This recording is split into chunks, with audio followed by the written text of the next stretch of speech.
Bagaimana kabar semuanya? Semoga selalu dalam keadaan sehat. Tetap selalu patuhi protokol kesehatan untuk mencegah penularan virus COVID-19.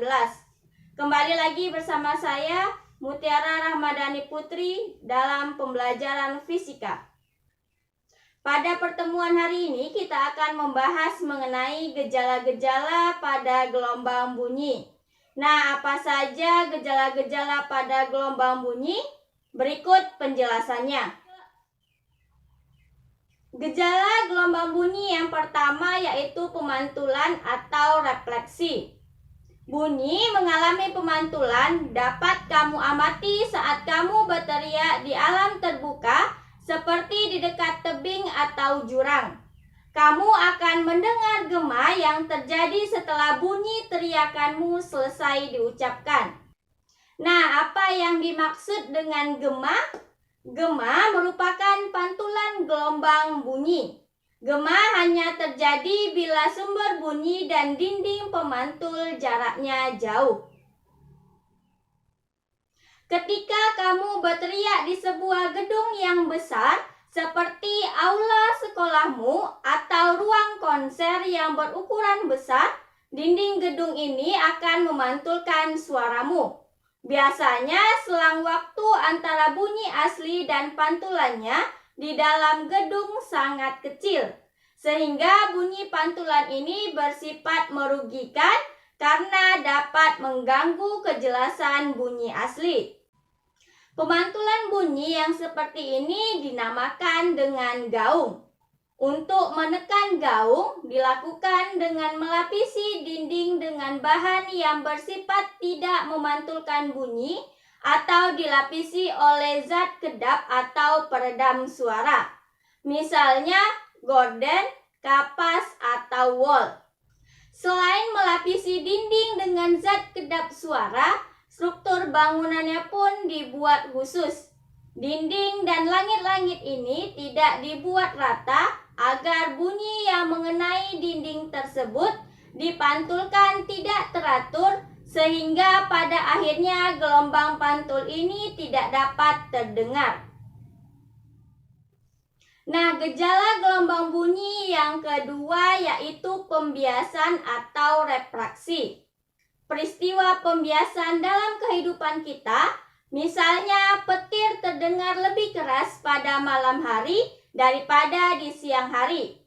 Pada malam hari, suhu udara pada lapisan bawah atau dekat tanah lebih dingin daripada lapisan atas.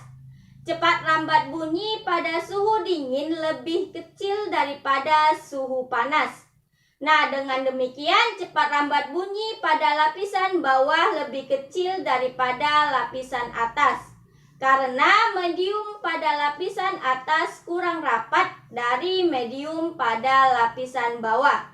Jadi, pada malam hari bunyi petir yang merambat dari lapisan udara atas menuju ke lapisan udara bawah akan dibiaskan mendekati garis normal.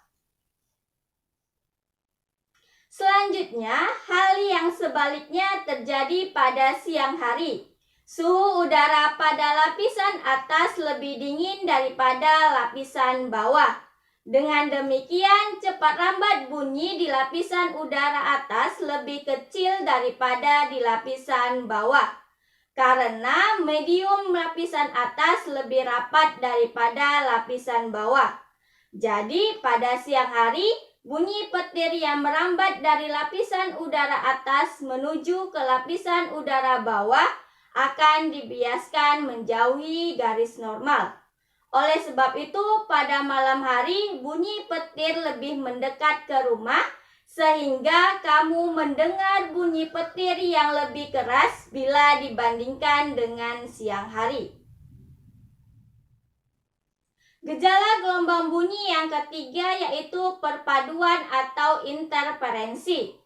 Ketika dua buah pengeras suara atau loudspeaker dengan frekuensi, amplitudo, dan fase yang sama atau hampir sama diletakkan berdekatan, kamu melintas di depan pengeras suara itu secara perlahan dari satu sisi ke sisi lainnya, maka kamu akan mendengar fenomena interferensi gelombang bunyi. Kuat lemahnya bunyi ini dihasilkan oleh interferensi dua gelombang.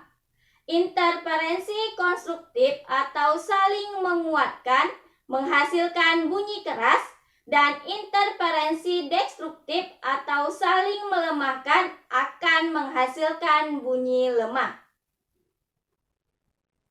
Nah, itulah 3 penjelasan mengenai gejala pada gelombang bunyi. Untuk gejala yang lainnya akan kita bahas di video selanjutnya. Wassalamualaikum warahmatullahi wabarakatuh.